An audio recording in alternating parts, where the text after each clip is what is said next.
Hello everyone. This lecture is about masking, which is used to find the subnet address, and also I have discussed the CIDR notation, the classless interdomain notation. So let's get started. So what is this masking? So actually it is a process of extracting physical network address, that is a MAC address, from an IP address, which is nothing but the logical address. In subnetting, we all know that subnet mask is a 32-bit number which is used to extract the subnet address from an IP address. So to find this subnet address, there are two methods. One is boundary level masking and next one is non-boundary level masking. These are the rules to find subnet address using boundary level masking. Here the mask number should be either 0 or 255. If it is 255 in the mask IP address, then the IP address is repeated in the subnet address, which means the subnet address is equal to the IP address. And if the mask number is 0, then 0 is repeated in the subnet address. So these are the two numbers which is used to identify the subnet address in this boundary level masking. We'll see example in the forthcoming slides. And in non-boundary level masking, the rules are, here the mask number should be either greater than 0 or it should be less than 0. The other rules, like if it is 0 or 255, the same rule which is followed in boundary masking applied here. So again, if the mask number is 255, the IP address is repeated in the subnet address. If it is 0, then 0 will be repeated in the subnet address. Now, what to do if it is greater than 0 or less than 255, which means if it has some number which is not 0 as well as it is not 255. In that case, you need to find the bitwise AND operation. That is, you need to do. And this bitwise AND operation is done between the mask number as well as an IP address to find the subnet address. Now, let's see the example. So in example 1, find the subnet address for the following given data. So this is an IP address and this is a mask. We need to find the subnet address of the particular network or the organization. Okay, so I have solved here. I just described. I have written this IP address over here and also I have written this mask over here. Here in this mask IP address, you have the values of either 0 or 255. So it will be coming under boundary level masking. Now we'll do the steps to find the subnet address. So here I have written both these. So we have already seen, if the mask number is 255, you have to repeat the IP address as such to find the subnet address. Likewise, if the mask number is 0, you have to repeat the 0 instead of the IP address. Same. Here it is 255, so the IP address is written here, and again 255, 11 is written here, again 255, 30 is written here.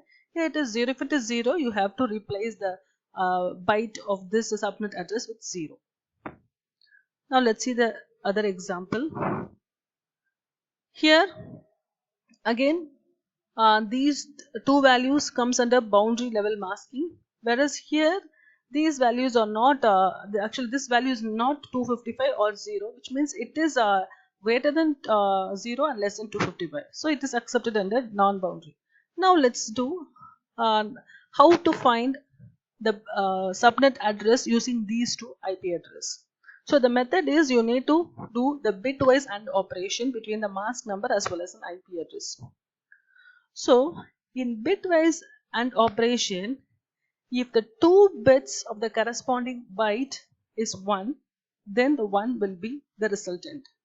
Either the other case, the 0 will be there. Here I have written the rules of bitwise AND is, if corresponding bits of 2 operands is 1, then the resultant is 1. Else, if either of the bits are 0, then the resultant is 0. So you can see it is 0, 1, 0, 1, 0. So here the 0 will be repeated. All these cases, there is no 2, 1 in each of this operand. So the 0 will be the resultant. Now I am writing here. So since it is 255, the original IP address will be here. Again it is 255, the original 14 will be here. Again here the 128, we have found the value using this bitwise AND, and the value is 0. And here it is 0, so the 0 will be retained here. So this is a subnet address for this particular IP address and mask. The next is CIDR notation, classless inter-domain routing. Actually, it is a technique which gives classless addresses to the host as well as to the other devices like router. And this technique reduces the problem of wastage of address space.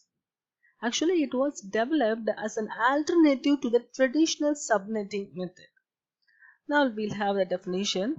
An IP address can be defined as this 4 bytes as well as with a /n, in which all these 4 bytes, here I have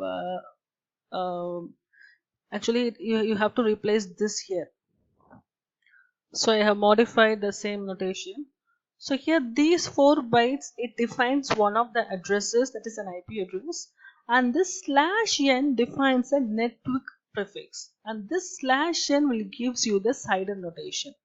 That is, the length of the network prefix is specified as a part of IP addresses and varies depending on the number of bits needed. And these address and the / notation define the whole block, that is the first address, last address, and the number of addresses, which mean if a block of addresses is assigned to an organization, we can find the first address, last address, as well as the number of addresses in that particular network or organization where the packet is transmitted or received. The main use of this CIDR notation is it is used to create unique addresses or identifiers for the networks as well as for the individual devices. And in CIDR, the IP addresses consist of 2 groups of bits. One group, that is an important group, is the network addresses, or it is used to identify the network or the subnet. The other group is the host identifier, which is used to determine which host or device in a network shared or received the packet. And this CIDR allows for a block of IP addresses to be allocated to the internet service provider. That is, the block are then splitted up and assigned to the provider's customer. So the main purpose of this CIDR is to route IP addresses. So in addition, the larger blocks can easily distinguished from smaller blocks by the length of the prefix. And this assignment of CIDR blocks are handled by this INA. And this one of the duties of this INA is to issue larger blocks of IP addresses to regional internet registries like all the continents. And each regional internet registries will create a small internet registry. So depending on the organization, the local registries may further divided so that every user can get their block of addresses from ISP. And this type of IP addresses can divided within the private network is called the subnetting, as we already know. Now let's see the formulas to find the first address, last address, and the number of addresses in a network of organization. So to find the first address, set the rightmost 32 minus n bits to zeros. To find the last address, set the rightmost 32 minus 1 bits to 1. The number of addresses is 2 power 32 minus n. That is, this minus n should be here, minus n. So, we'll say an example. So, one of the addresses in the block is this particular address. This is in a CIDR notation. We need to find the first, last, and number of addresses. So, I have just converted the binary notation of this decimal IP addresses. Then I need to find the first address. In first address, we need to set the rightmost 32 minus n bits to 0. So the n is nothing but the /n notation. Here it is the /n. The n is the here it is 28. You just add write this 28 here. So 32 minus 28, it's 4 bits. So set the rightmost 4 bits to 0. So I have written like this. So when you convert again this to decimal, you will be end up with the decimal value of 32. Again, to find the last address, you set the rightmost 32 minus n bits to 1. So this is a given IP address. So the last 4 bits, since it is 4, it will be set to 1. So again, when you convert, I have written here, when you convert that into a decimal, you will end up with a value of 47. And to find the number of addresses in the block, the formula is 2 power 32 minus n. Again, the n is 28. So 32 minus n is 4. So the number of addresses is 16. So this is one method to find first, last, and number of address in a block of organization. The another method is same question. Here, this IP address has some meaning, some interpretation, which means first 28 bits are the network addresses, that is 28 ones, and the remaining 4 bits are the specific host addresses. That is, you consider the first 28 bits as ones, you just replace the first 28 bits as 1, right? And then last bits as 0. Okay, actually this is the mask IP address. Now we'll need to find the first address. So for the first address, you perform bitwise AND with the given IP address and the mask address. So the given IP address decimal binary notation is this, and the mask address is this. You just write this. So as we have already seen, for bitwise AND operation, if both ones are 1, the resultant is 1, either the case of 0. So again, when you convert that into a decimal, you will end up with the value of 32, which is again similar to this answer also. Next, to find the last address, you need to find bitwise OR with a given address, given IP address, as well as you have to complement the mask and you have to perform the bitwise OR with the given address. So this is a given binary notation of this IP address.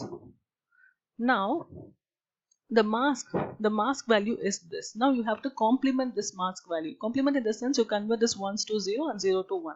So I have written here. Again, you perform bitwise OR. In bitwise OR, the rules are both bits are 0, it is 0. Other cases, it is 1. So here it is all 1. Only here it is 0, so 0. Just replace. Again, you will end up with the answer of 47. It is similar to this answer also. Next, to find the number of addresses, complement the mask. So this is a mask. You just complement it, right?